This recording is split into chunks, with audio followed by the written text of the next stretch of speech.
Okay. Good afternoon, everyone. I know some people are still getting their lunch for this evening or this afternoon's event, but we're going to go ahead and get started so that we can stay relatively on time, which is going to mean that I'm going to ask you to stop chatting. Sorry. My name is Michelle McDonald, and it is my pleasure to welcome you here to the American Philosophical Society. I am the director of the library and museum. And before we get started, I wanted to give just a few overview remarks and then introduce this afternoon's speaker. How many of you have been to the APS before? How many of you have not been to the APS before? Oh, a good few hands. All right, excellent. This is primarily for you, but a refresher for the rest of you. Before we begin the formal program, we like to start with a land acknowledgement to recognize where we are and where we operate. The American Philosophical Society resides in Lenape-Hoking, the past, present, and ongoing homeland of the Lenape people. The APS acknowledges, with respect, their continued presence and perseverance, and expresses its sincere thanks for the past and ongoing generosity of numerous Indigenous communities and individuals who have offered their guidance, their expertise, and their opportunities for collaboration. So, for those of you who have not been to the APS before, we were founded in 1743 by a group of like-minded individuals led in part by Benjamin Franklin. And this was the nation's first learned society, really founded as a science society to exchange information that was up and coming and cutting edge throughout the colonies. Philadelphia was chosen because it was seen as being almost equidistant between the top and the bottom of the 13 colonies, and so might encourage attendance. The APS today is sustained by a membership that still recognizes that scientific inquiry and contributions to various fields. We have about 1,000 members worldwide, the majority in the United States, but also about 20% international. And over the course of our institutional history, we have had 100 Nobel laureates as members. We also bring those folks to Philadelphia predominantly, although this year in November we're going to San Diego, in two meetings, one in April and one in November, to share ideas and exchange. We have the library and museum conferences, and if you haven't been to them, I encourage you to come. Take a look at our events page. We have one this month for Science and Society in the Age of Revolutions. And then we also have dozens of special events and lectures like the one you are attending today. We have an active APS Press, which publishes 2 journals as well as books, and the director of the APS Press is here with us if you have any questions. And we have an active research department that distributes over 300 research grants a year. A bit about our collections. We have 3 primary collecting areas, and cumulatively that results in over 14 million pages of manuscripts, 325,000 plus books, and then myriad other digital objects and born digital objects, and just over 3,300 museum objects. I mentioned our 3 areas of academic focus.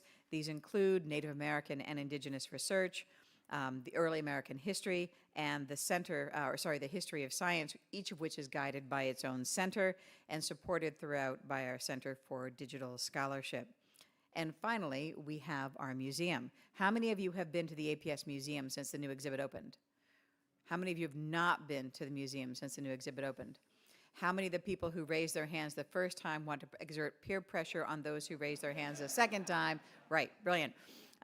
So the exhibition will be open until December 28th. It is free and open to all who would like to visit. Our operating hours are between Thursday and Sunday, and I do encourage you to come and take a look at Philadelphia, the Revolutionary City. This exhibition has proved highly popular. Our attendance rates are now, for the first time, looking like they are going to be on par with pre-COVID, and possibly even past them. So we are very excited about Revolutionary City. Now you might be asking, how do we do it? And the answer is by support from people like you. We are actively always looking for friends for the American Philosophical Society, and there are some brochures distributed throughout the tables, so I do encourage you to take a look to learn more. And now, let's turn to today's program. Zara Anishanslin is Associate Professor of History and Art History at the University of Delaware. She works on early America and the Atlantic world with a focus on material culture and public history. Her award-winning first book, Portrait of a Woman in Silk, Hidden Histories of the British Atlantic World, was published by Yale University Press in 2016. Her forthcoming book, The Painter's Fire, wait, it's not forthcoming. Her current, where is she? Her latest book, The Painter's Fire, A Forgotten History of the Artists Who Championed the American Revolution, came out with Harvard University Press. She has been at Mount Vernon Georgian Papers Fellow at the Royal Archives at Windsor Castle, a Davis Center Fellow at Princeton's History Department, a Fellow at the American Antiquarian Society and the Massachusetts Historical Society, and a Mellon ACLS Scholars and Society Fellow with the Museum of the American Revolution. And her work consistently tries to build bridges between academia and the public. She is an avid public historian, and if you don't know what that means, I encourage you to ask her during the Q&A. She has worked with a number of museums on exhibitions, including the installation of the Early American Wing at the Philadelphia Museum of Art, and is the co-creator and co-host of the podcast Thing for Things, a history podcast where things matter and stuff happens. From 2023 to 2025, we were fortunate enough to have her be a postdoctoral fellow here at the David Center for the American Revolution at the American Philosophical Society.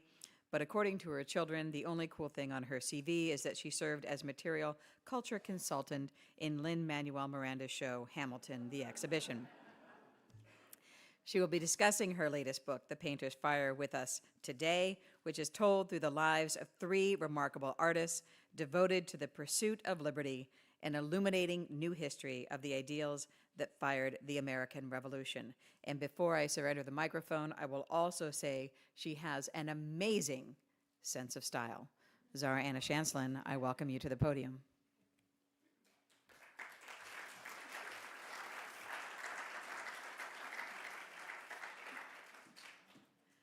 For the record,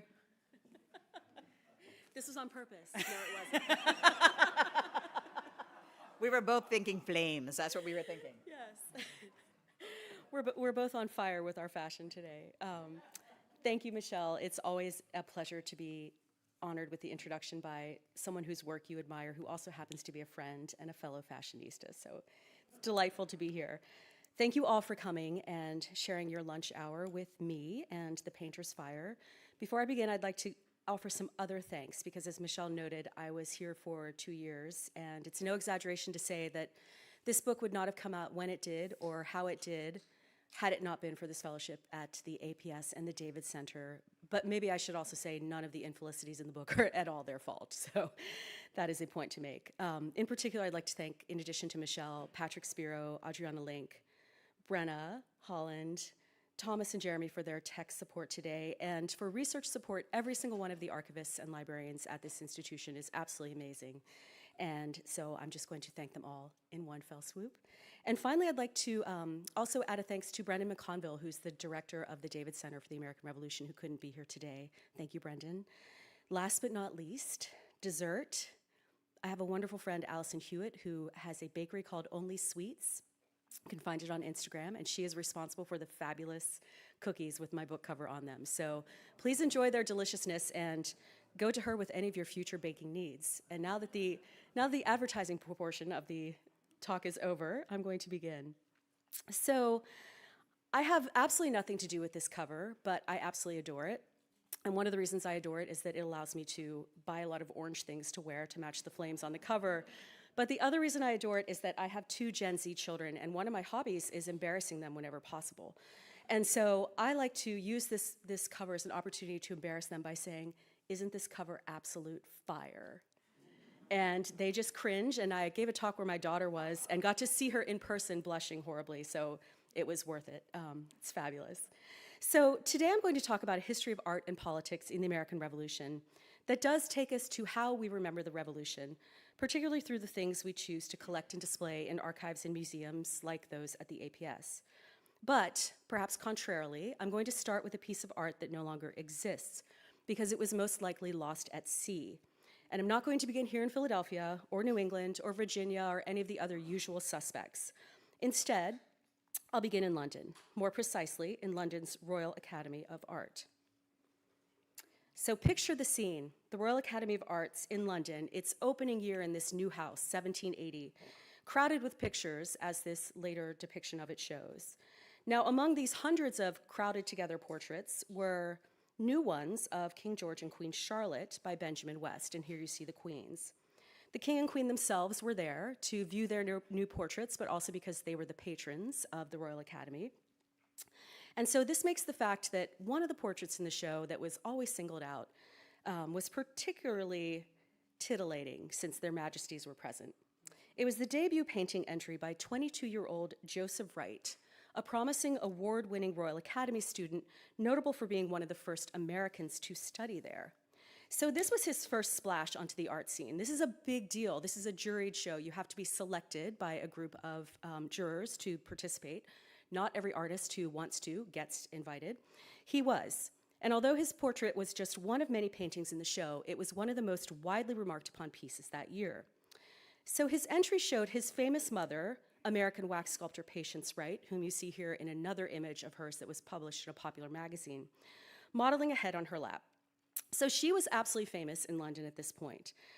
Her image was widely known, and one of the reasons she was so famous was because she modeled wax heads, so people recounted, under her skirt. She would take the wax head, put it under her skirt, model it while she stared at the subject's eyes very compellingly, and then whip it out fully formed under her skirt to the astonishment of the onlookers, and no doubt a fair amount of sexual titillation as well. So in her son's painting, she was portrayed much like this, modeling a head. And at this point in time, she was not just a famous wax modeler who ran a wax museum, she also was rumored correctly to be an American spy. And the head she modeled was not just any head. What she held in her lap was the decapitated head of King Charles I, England's king famously beheaded by his own subjects during the English Civil War. And looking down on her work were busts of King George and Queen Charlotte, who were, as I mentioned, at the Royal Academy show themselves.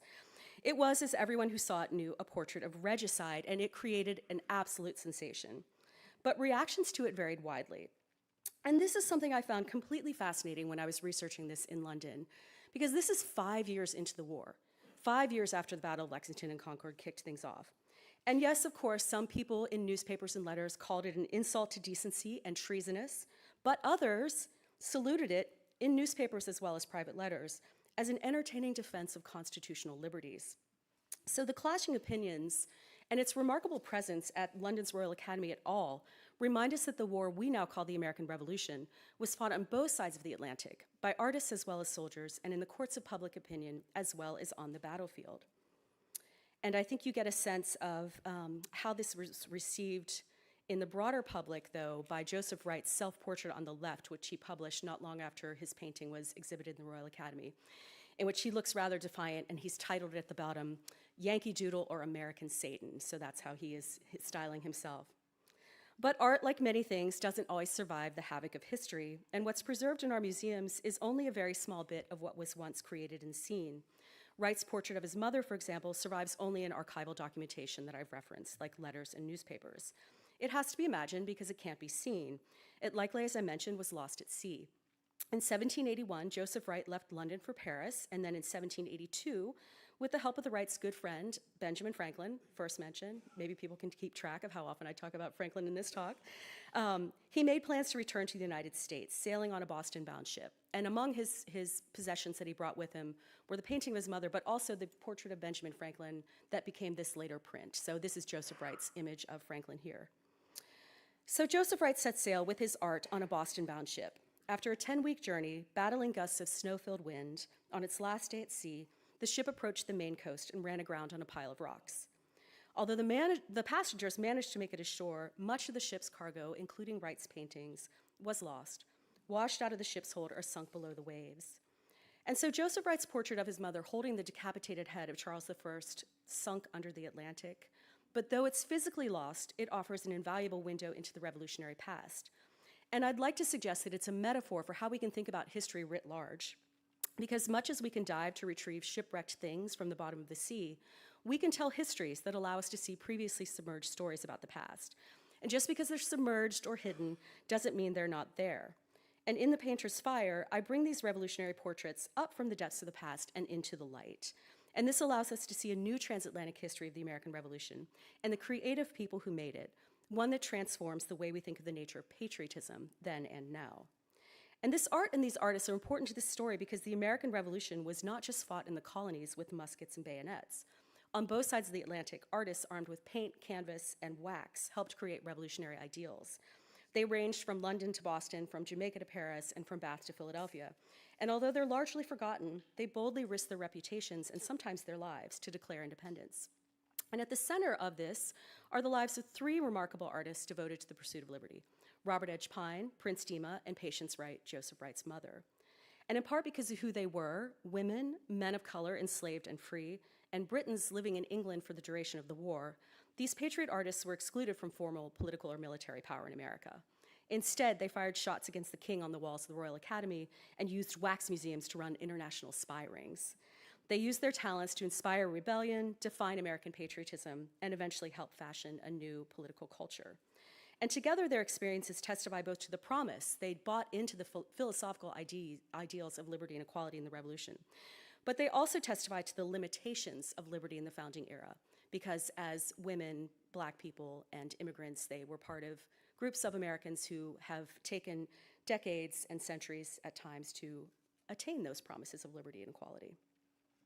So let's begin with a snapshot look of each of them through their art. Robert Edge Pine, whose portrait of George Washington you see on the left, was an award-winning British artist rumored to be of African descent. And what he did was infuse these massive history paintings, so huge paintings like you see in the Capitol Rotunda today, with political statements during the war in Britain. And eventually, after the war, he emigrated to the young United States, where he opened America's first grand art museum in Philadelphia. And with apologies to Charles Wilson Peele, that is true, and I'm going to give you more details in a bit. So in London, his pupil, Prince Demah, whose portrait of his enslaver Henry Barnes you see on the far right, Prince Demah was the first identifiable portrait painter in America, and as I mentioned, he was Pine's pupil in London, before going back to Massachusetts, self-emancipating from his loyalist enslavers and enlisting to fight for the patriot cause in Massachusetts. And then someone whose lives intersected with them both was Patience Wright, whose sole surviving full-length, life-size wax sculpture you see in the middle there. And she was a Long Island-born wax sculptor who became a sensation in London, running a popular wax museum, and loudly advocated for revolution while spying for the patriots. Now together, they, their families, and larger networks, which include more famous revolutionary figures like Ben Franklin, Paul Revere, John and Abigail Adams, George and Martha Washington, and Phyllis Wheatley, give us a new transatlantic history of the American Revolution that's, like artists themselves, fascinating, complex, creative, bizarre, and very serious historical term here, wackadoodle. So, Robert Edge Pine. He was someone who is one of those really charmingly irascible figures from history. And I say charmingly irascible figures from history because probably would not want to sit at a dinner party with him, but his letters are delightful. And he was someone who was well sought after and award-winning, as I mentioned. And he painted all of the great Republican little R heroes of British radical politics in the 1760s and 70s, including Catherine Macaulay, whose portrait you see on the left, and she's the famous British female historian who wrote a multi-volume history of England. She's leaning against that on the portrait. And she was beloved by Americans, from John and Abigail Adams to George Washington, for espousing Republican ideals in her histories. She once privately said to an American that Charles I was bad, but George III was worse. So you could see why Americans would be fond of her. And what Robert Edge Pine does is make it really obvious. The 18th century was not subtle with their symbolism. Make it really obvious that she is a proponent of classical ideals of republicanism, because she's dressed like a Roman senator. She's wearing the toga of a Roman senator. And in case you're wondering, no, there never were any female Roman senators. This is completely his flight of fancy to illustrate her Republican principles. And he also painted John Wilkes, whose portrait of him you see on the right, the famously ugly, somewhat scandalous British politician who was imprisoned without habeas corpus or due process for suggesting in a printed source that the king was not his son's father and was instead the illegitimate son of one of his ministers. So John Wilkes becomes this, again, beloved figure on both sides of the Atlantic for standing against the rights of, constitutional rights of liberty against tyranny. And so when you think about what people pictured when they pictured Catherine Macaulay and John Wilkes, they often pictured Robert Edge Pine's portraits because these became made into prints. They circulated widely. They were easily accessible, not expensive. They also migrated onto things like ceramic figures. There you can see Catherine Macaulay became a figure called History, and these you put on places like your dining room table, and then you talked about it during parties. John Wilkes, you see, made it to the cover of a snuff box, so you could take a pinch of snuff and think about liberty and John Wilkes as you did so. So all this is to say, Robert Edge Pine's images are everywhere, and he shares the Republican egalitarian views of the people he painted. This might have been in part because he likely was of African descent. This is his father, engraver John Pine, in his portrait by his good friend William Hogarth. John Pine was someone who had royal appointments to George II, produced a lot of famous engravings of the time. They have multiple generations of well-connected artists in this family.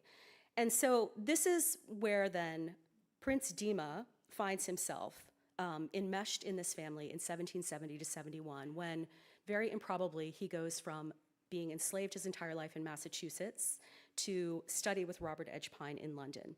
And when he arrives in St. Martin's Lane, and Robert Edge Pine's house is at the top right, or the one next to it. So you can see him at work, or someone possibly in his family, his entire family. His wife was a portrait painter, although none of her paintings survive, and multiple of his daughters were painters, which I'll get to later in this talk.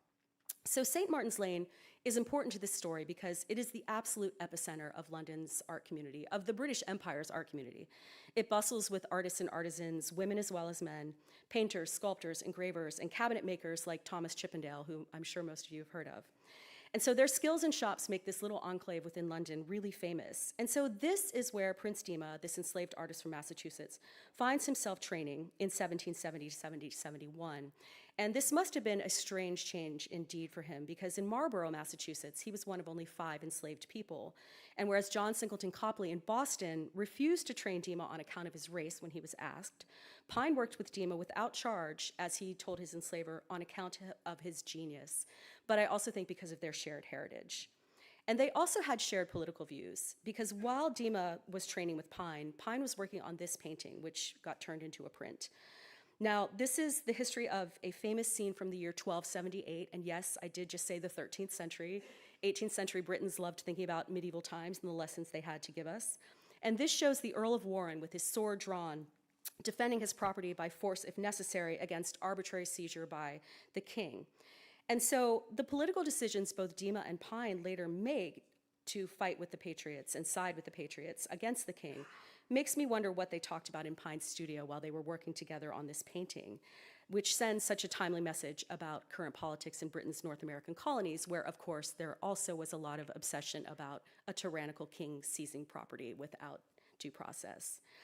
And so even though Prince Demah's enslaver, Christian Barnes, whose portrait you see by him of her on the left, wrote not long before Demah left to London to train with Pine, that she wanted to believe that Prince, or as she called him, their Black Hogarth, was of Tory principles because he was born in their family. She confessed, as she wrote to a friend, "Of that I'm not quite so certain, as he has not yet declared himself." So this is a really fascinating glimpse into the dynamics of enslaved and enslaver living in a household together at this time of really fraught political change. Christian's comment, I think, points to Prince Demah's diplomatic skill at negotiating the complications of sharing a household with his enslavers, who were also his would-be art patrons. And I think understanding his artistic and political path in the Revolution starts in the Barnes' household, but not because of his enslavement per se, but rather because of his mother, Daphne, who's also enslaved there. So Daphne is someone who was brought from West Africa as a girl, enslaved in the Barnes household, when Christian Barnes married Henry Barnes, whose portrait by Prince Demah you see on the right. When the two married, Daphne was forced to give up her son. He was either given or sold to Christian's brother, and he ended up growing up and being a sailor for many years. Daphne never got over this. She did not want to be separated from her son, as you might imagine, and she badgered her enslavers, Christian and Henry, to buy him back. And eventually, Christian was convinced that she should do this because she saw a sketch that Prince Demah made, and she was like, "You're right, Daphne, he's really talented." Christian is one of these people who's very fascinating. She reminds me of the complexities of humanity. You know, it's just like today, people are very complex and difficult to pin down. On the one hand, Christian Barnes, you're thinking how unusual. She's willing to serve as an art patron to this enslaved person. She's willing to send him across the Atlantic to train in London. This is not usually done, by the way. And she writes about how she hopes the young girls she's training to be merchants like she and her husband are will run circles around the young men to show them that girls can do anything boys can do. But then, there is another enslaved person in the household with Daphne and Prince Demah, and her name is Juliet. Juliet is allowed by Christian Barnes to strike up a romance with another enslaved man called Jack. She gives them their permission to be quasi-married. Of course, it's not legal for enslaved people in Massachusetts to be married at this time, but she encourages them. They get married, and when Juliet is about to give birth, Christian Barnes puts her in the best room in the house and has Daphne serve as midwife. When the baby is born, however, Christian Barnes writes to a friend, sufficient to the day is the evil thereof, and that she has disposed of the child, either sold it or given it away from her mother. And then, when Juliet has the effrontery to get pregnant a second time, and this time the baby is, as they can see by its complexion when it's born, not Jack's child, but probably the child of a white man who probably sexually assaulted Juliet, because it's clear that Jack and Juliet want to stay together despite this, and they're really stricken by this whole event.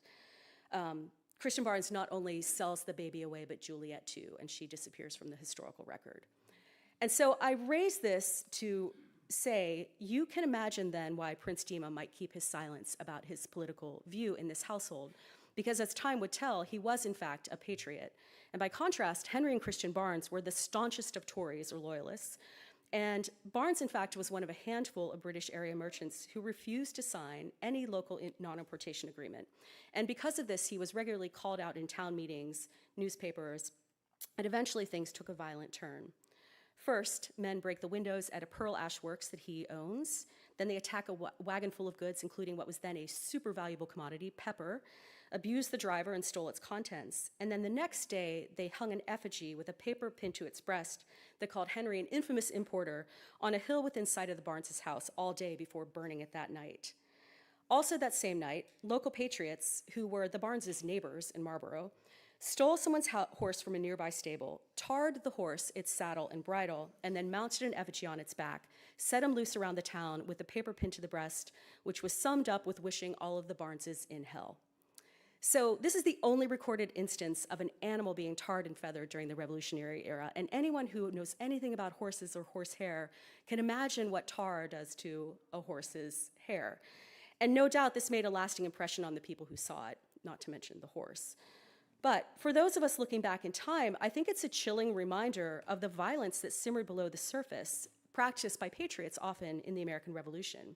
I think we tend to downplay this in our collective memories. We tend to say, oh, the French Revolution was much more violent, the Haitian Revolution was much more violent. But I think that we need to remember this has been somewhat whitewashed, and it's been successfully done so in part through art, like Paul Revere's famous Boston Massacre print, which is one of the most effective pieces of propaganda that comes out of the American Revolution. Because as you all know by now, in part thanks to the John Adams miniseries on HBO, the British did not line up firing squad style against the poor unarmed colonists in the Boston Massacre. And yet, you know, this is sort of how we collectively remember the revolution, as a sort of bloodless one fueled by natural ideals, when in fact it's one where horses are tarred and feathered. And if you're looking at Christian Barnes's portrait, wondering what is wrong with her chest, that is not a blemish on her part. That is because when the Barneses, quite understandably, decide they can't stick it out in Massachusetts any longer after this violence and threat of violence, among other things, Christian Barnes is held up at gunpoint in her own house. They flee to England, where they spend the rest of their lives. And Patriot soldiers take over their property, give the house over to the use of General Henry Knox and his wife, Lucy, which upsets Christian because she and Lucy have known each other their whole lives. And she says, Lucy should know better than to use my furniture and take my piano and my paintings. But you can tell Christian Barnes is not popular because when the Patriot soldiers take over the house for the Knoxes, they shove a bayonet through the heart of her painting. And that is where you still see it today. So meanwhile, Prince Demah, who is a patriot, and his mother Daphne stay behind, in part because he'd set up shop in Boston with a watchmaker called John McLean. And John McLean was also a patriot. And he lived just a few steps down from the site of the Boston Massacre. And this is important because it's also a few steps down from the house where a family called the Wheatleys lived. And the Wheatleys are known to you, of course, because enslaved in their household is Phyllis Wheatley, the famous American poet. So I would like to just make a quick aside here that Phyllis Wheatley's poem is actually where the title of my book comes from. In a poem called To S.M., a young African painter on first seeing his works, she has a line about the painters and the poet's fire. And I thought it reminded us really eloquently that the fight for liberty requires fuel to keep its fire burning, and that creative people are really good at providing inspiration. And painters and poets, they inspire us to emotional responses. And another reason that I wanted to talk about Phyllis Wheatley in this context is that, like Prince Demah, she is someone who has to go to London to have her creativity blossom. She can't get the funding she needs to publish her book of poems in Boston, but she can in London, just like he couldn't get training in Boston, but he could in London. And I think that it is Prince Demah, not Scipio Moorhead, who's the young enslaved boy who is the subject of her poem To S.M., the young African painter. I think it's Demah who painted his neighbor Phyllis Wheatley's portrait, in part because by the time her portrait was done, he'd taken out multiple newspaper advertisements in Boston papers, advertising his availability to paint portraits as a black man whose extraordinary genius has been assisted by one of the best masters in London.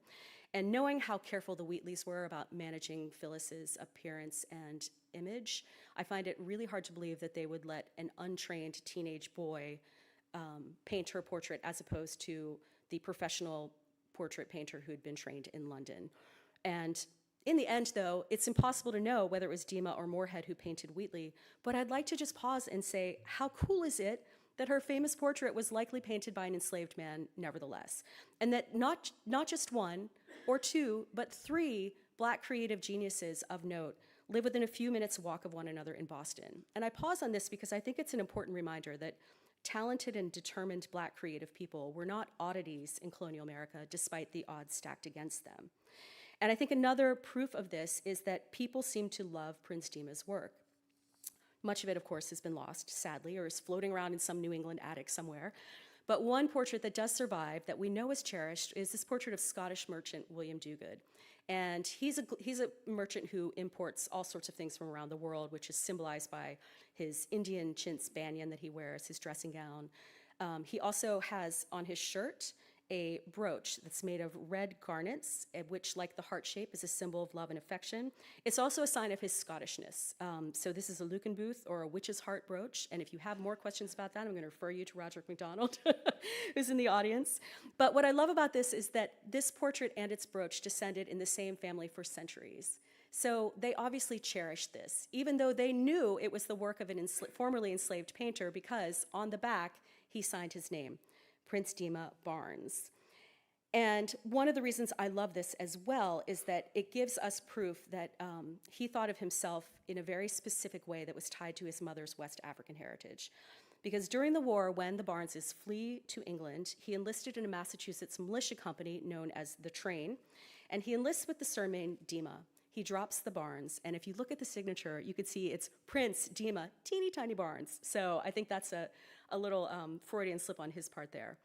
And so when Prince enlists in the Train, it was a famous artillery unit, in part because its officers included men like Paul Revere, who was its second in command. And most of these commanding officers are, like Demah himself, skilled artisans. They are japanners and miniature painters, and like Revere, silversmiths, and make prints. But Demah, of course, was not an officer because there were no black officers in the American Revolution. But he wasn't the only black man in the Train, and he was one of just many thousands of black men enslaved and free who fought for the patriot cause. But when he died in 1778, before the war was through, it's interesting that he didn't choose to remember himself as a patriot soldier. Instead, in his will, he left everything to his beloved mother, Daphne Demah, proudly declared himself to be a free man and a painter. But I do always wonder, he was literate, and I do always wonder if he corresponded with his London teacher, Robert Edge Pine, in the years that he was painting and then fighting for the patriot cause, because they certainly shared political points of view. And during the war, Robert Edge Pine's work suffered because he was so pro-American. So he was very loud about his support of the American cause, and he was loud about it in the art that he created, including this painting. This was once a painting, became a print. This is called America. It shows America bringing peace, prosperity, and plenty to the world. England is the evil tyrant holding the world back from the prosperity that America is going to bring. This is something he makes in 1778, so a very pointed statement about his pro-American politics. And he spends part of the war in London and part of the war in Bath, England, the famous resort town. And in Bath, England, there's a little coterie of pro-American people. Catherine Macaulay is there, Robert Edge Pine is there, Patience Wright, Summers there, and George William Fairfax, who's an American Virginian, who's George Washington's BFF, and is in England trying to get a noble claim to an English noble line he has put through. One of the reasons that Fairfax goes to England himself to try to push this claim to this British noble title is because it is widely rumored and discussed that his mother, who's from the Caribbean, is also of African descent. And rumors follow him that, there are the marks in his face that show him to be of African descent. So really interesting to think about all of these people who are of, rumored African descent coming together, also being pro-American, in this case in Bath. And George William Fairfax, because he is besties with George Washington back in Virginia, says, this is amazing that you're so pro-American, and I'm going to help you finance this print. And he buys 5 copies of it, and on the right you see Fairfax's signature to a subscription to agree to help pay for the production of this.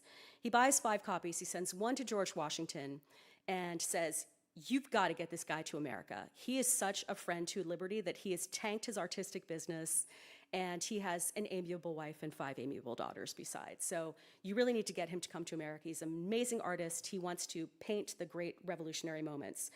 And in fact, this is what happens. And to this day, you can see the framed copy of America, the print that George William Fairfax sent to his friend George Washington, hanging in the dining room at Mount Vernon.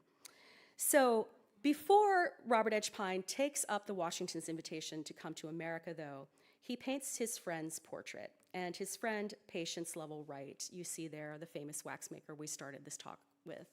And I love this portrait of her by Robert Edge Pine because she has this diaphanous material on her lap, and it looks like there's something underneath it, right? So I think it's this sort of funny little nod to her titillating way of, her showmanship way of modeling these wax heads. And like Robert Edge Pine, Patience Wright was a very loud and avid American patriot. When fighting broke out in 1775, she allegedly marched up to George III himself. She knew him well. She did many portraits of him and his family. And she berated him for shedding, brotherly blood in the battles of Lexington and Concord. And she was very vocal in her support of the American cause. She changed up the figures in her wax museum. She added a Native American figure and his wife as sort of, this is along with that common use of American Indian figures to symbolize America by revolutionaries. And she put biblical tableau in, like the story of Esther from the Bible, who was renowned for helping to save her people through violent actions against an evil king and his evil ministers who were trying to betray them. So some really pointed political messages happening in her wax museum at the time. She also started spying. Now, I'm not sure she was always the best spy because letters survive from the sort of 18th century British version of MI6 in which they say, we found more of Mrs. Wright's letters to Franklin in Paris. She and Franklin were friends and she wrote to him regularly. But we're gonna let them go through because some of her information is really bad. And so I think actually if he gets it, that might be better for us than if he doesn't. She also sent letters in wax heads, not like this. This is one of the wax busts that she did. This is hers of Benjamin Franklin. But she sent letters in wax heads, so like the fully formed ones that she made under her skirts. Letters hidden in wax heads across the Atlantic to her sister Rachel Wells, who operated a wax museum in Philadelphia. Now, this wax museum in Philadelphia was not far from where Continental Congress was meeting, so not far from where we are today.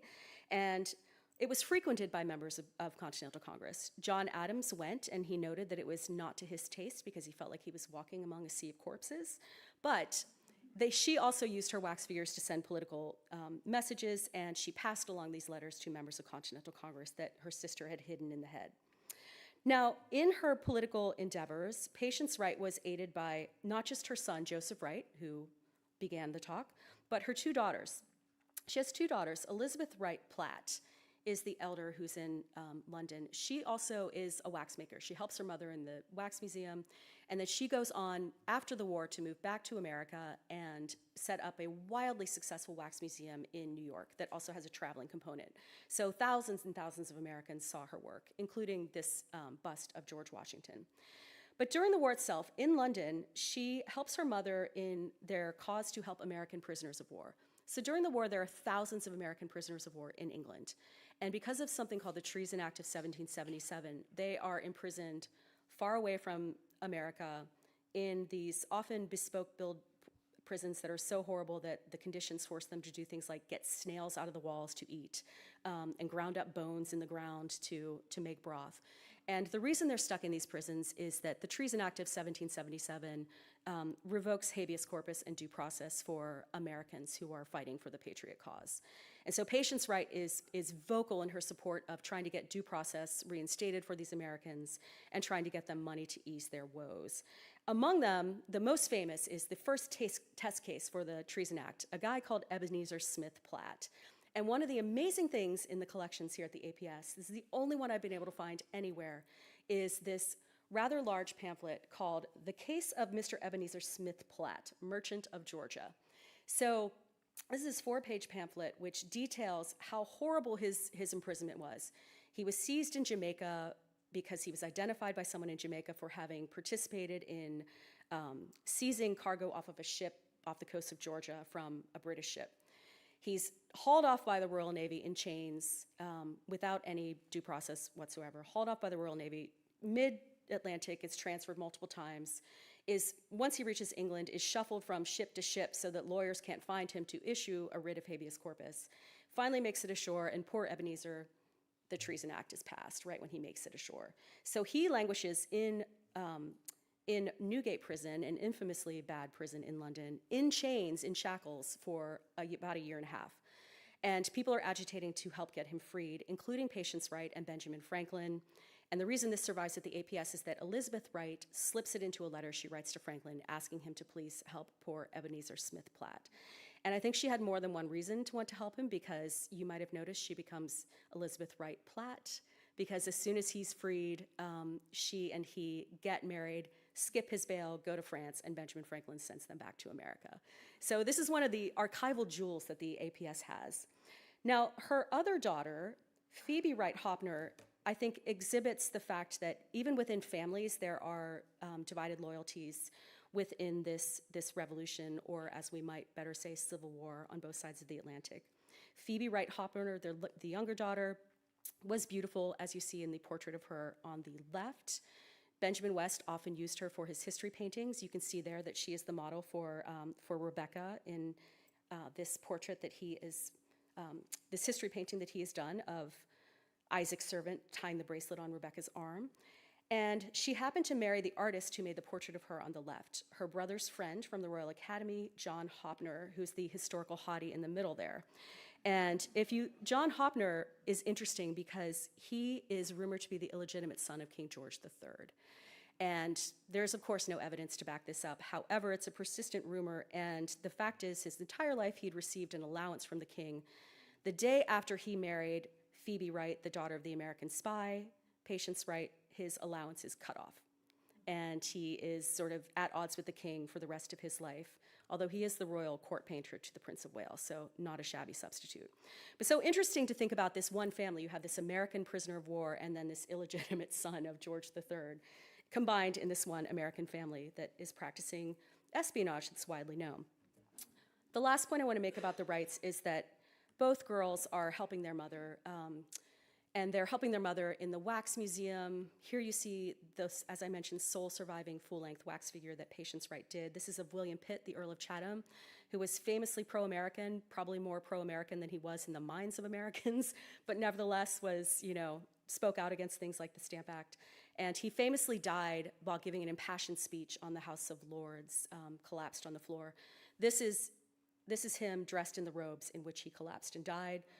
This was commissioned and is put in place in Westminster Abbey, where it remains to this day. And Patience Wright and her daughter Phoebe made this together. We know this because Phoebe very kindly thank you from a historian, Phoebe, wrote her name in it as well as her mother's. And this is so realistic, you can see little hairs on the back of its hands. And so all three of these women, I think, are good reminders that, as Patience Wright wanted to remind her friend John Dickinson, women are always useful in grand events. And they tried to be as involved as they possibly could in this revolutionary conflict and in using art to make points about it. And I bring this up because I think it's an important reminder that Abigail Adams, when she said, "Remember the ladies," is not the only woman who feels this way. There are many women and girls who are trying to fight for the patriots and are not allowed to do so to the full extent they would like. One of the things Patience Wright wants to do and doesn't because she dies in London after a fall returning from a visit to John Adams. And just a quick aside here that I have to make, I don't think she was welcome in the Adams household. Abigail Adams did not like her. Among other things, she called her the Queen of Sluts. So Patience Wright was at the Adams house, though, because she was haranguing him because she had a vision. She wanted the money to go back to America. In 1783, she wanted to make a wax museum of all of the important founders, full size, life size, to install in Independence Hall. So this is amazing, right? Imagine if we could walk across the street and see what John Adams really looked like and all the, the lack of hairs on his little head, or what George Washington actually looked like, or Thomas Jefferson. Unfortunately, she died and couldn't do this. But her friend, Robert Edge Pine, was back in America after the war, and he at least made a dent in trying to use art to commemorate. He painted a lot of portraits, including George Washington on the left, who was his patron. Martha Washington loved his work and commissioned him to paint numerous portraits of her family members that still hang at Mount Vernon today, including some of her grandchildren. You see one on the right there.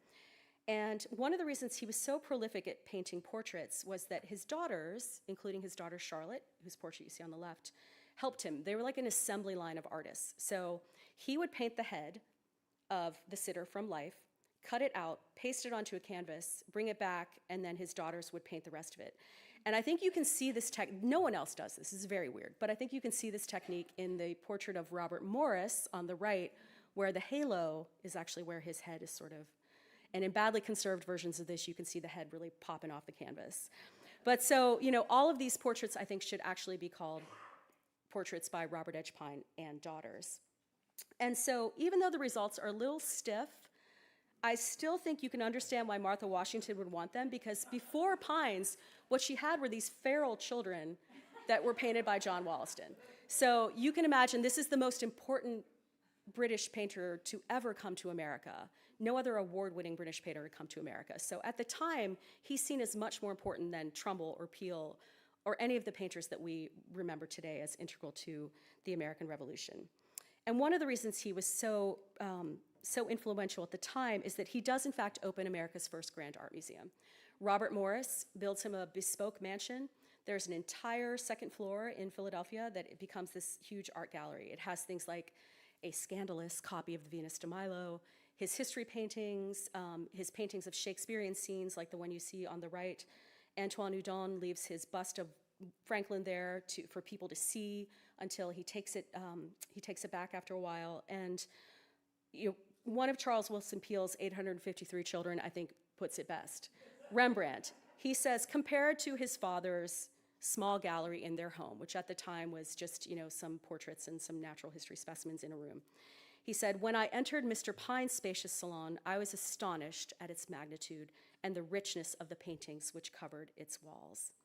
So sadly, we will never be able to share Rembrandt Peale's astonishment at this great art history museum because most of his history paintings were destroyed by fire. One that survives, his unfinished Congress voting independence, which Edward Savage copied into a print, offers a realistic look at the event and its architectural setting. And if you compare it to Trumbull's later copy of it, you will see that Pine's is more faithful. It shows the shutters, the Windsor chairs, the actual architectural interior. Men are paunchy, their calves are unshapely, they're balding. Whereas in Trumbull's view, the ceiling has been raised, velvet curtains, upholstered chairs, a rug, and everyone has a well-turned calf and, sort of photoshopped.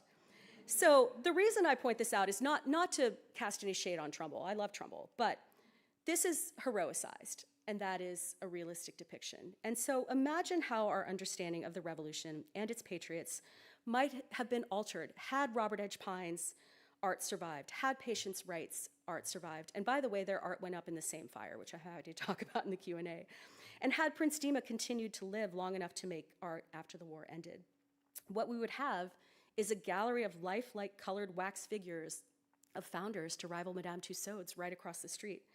We'd have portraits by a formerly enslaved man who was also, like Trumbull, a London-trained patriot artist and military veteran. And the art of these three people would have created a very different visual memory of the American Revolution.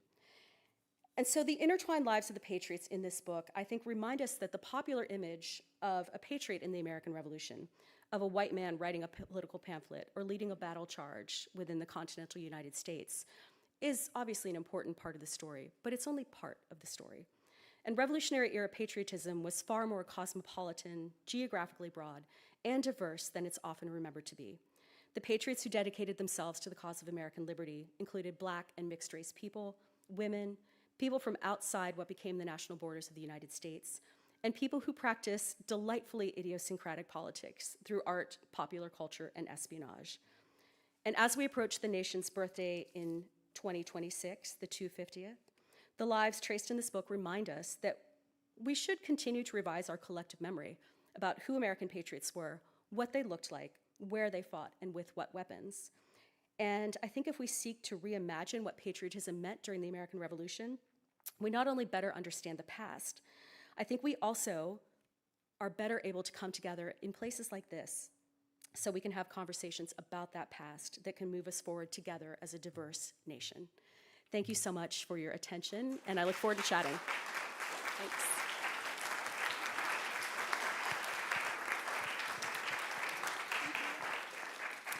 And I think we have a few minutes for some questions. Here, I'm going to bring the mic to you. Yeah, that last picture that or painting that you showed, that one, yeah. Mm-hmm.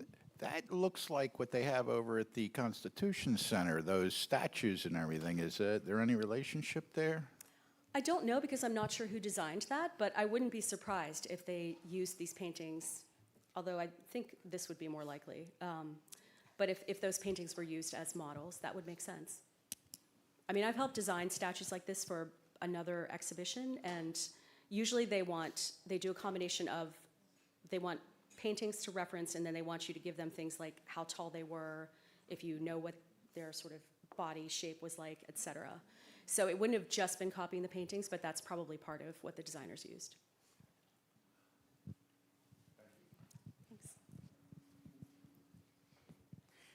Thanks. Thank you for your talk. It was wonderful. I'm thinking about Patience Wright's portrait that her son did with the head of the king. And it immediately made me think of, me think of the comedian. Who's the comedian who held up the beheaded Trump image and then got totally canceled? What's her name? Kathy Griffin. Thank you. And then, thinking about her son's response with the portrait that he made and considering himself like American Satan. Yes. Yeah. And I find myself, when I'm unsettled, which these days is often, going back to different periods of history and trying to learn more about how people responded and how they spoke to one another. And I'm wondering, from your opinion, having such a good sense of what the artists were doing at this time and how not only they were responding to the public's response, but like, what did it look like? Do you feel like it looked like TikTok today, if it were to be fast forwarded? I guess my deeper question is, are we okay? I wish I had a definitive answer for that, but I can maybe give you some encouraging parallels. One is that I think that's actually a great parallel to compare this to sort of artists working in more ephemeral media like TikTok and Instagram, because one of the things that, and there are a few representations of this in the book, but one of the things that I think we tend to think about art of the revolution as the Trumbull, right? What we don't think about is the sort of off-the-cuff, quickly made things that were pinned up on walls or published in almanacs or printed, just to be sort of shared around, cheap prints. And Joseph Wright's portrait of himself as Yankee Doodle or American Satan is an example of that.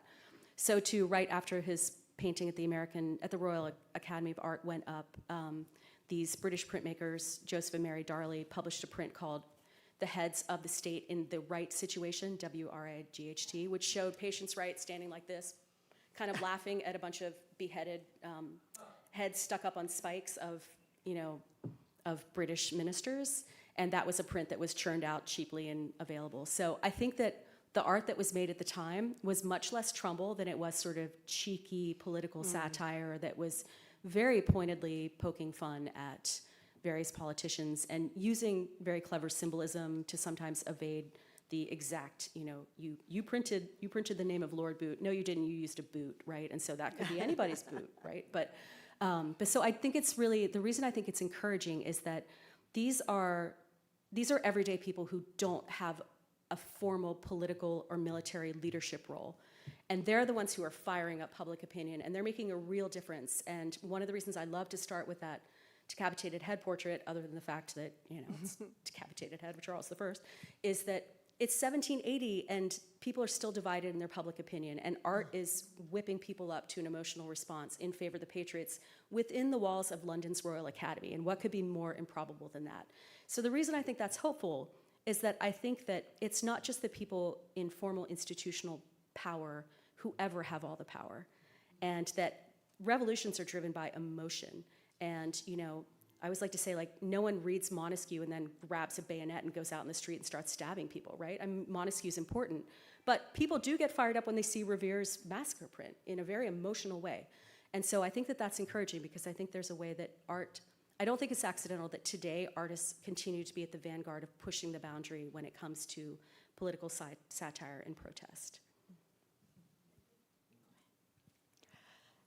Zara, thank you. That was such an incredible talk, but I'm curious why you chose this topic and how long did it take you to collect all this research? Well, the short answer is too long. I mean, as you all know, history can be a sort of slowly percolating beverage to brew. It doesn't always come together quickly. Yeah, that was for Michelle and Coffee Nation. Especially if it's transatlantic history, which is what I, like Michelle, do, because that requires traveling to archives, around the Atlantic, which, I get to do because one of the reasons I'm an Atlantic historian is I like to go to London and do research. So it does take years. So I got the idea for this book in the fall of 2015.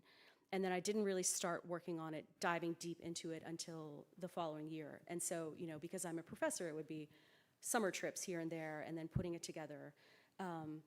And so it does take quite a while. But the way I decided to do these people because I wanted to do, everyone knows about the Peels and the Trumbulls and the Copleys. And again, I'm not saying they're not important. They're all in my book. So are the Washingtons and the Adams and all those people. But I thought it would be a really interesting reminder that there is this sort of very bizarre subculture of revolutionaries, artists as well as soldiers, within the American Revolution that I think gives us a better flavor than the somewhat heroicized, whitewashed version that we've more commonly imbibed as a nation.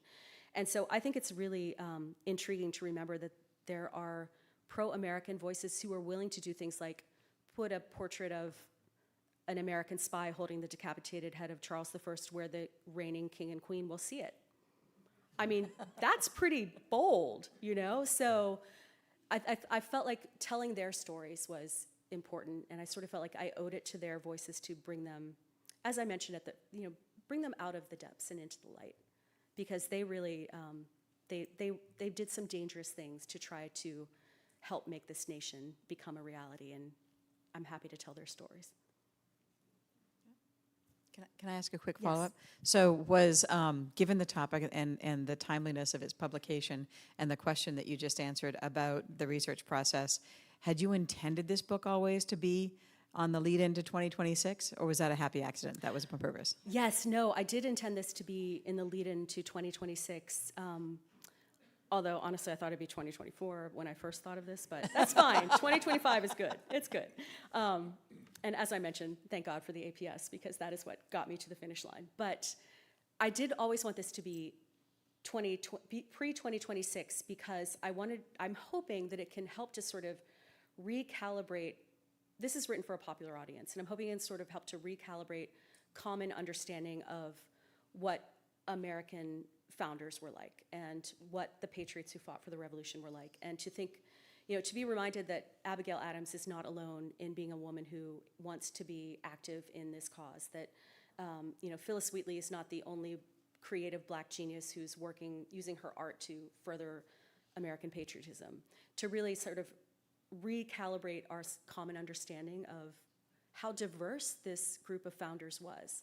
And the fact that, they were all over the place, that this was something that happened in London as well as within the current borders of the United States is really important. So I hope that it helps to sort of make people question who they think founders are and where they operated and with what weapons, and that patriotism was diverse then and patriotism can be diverse now.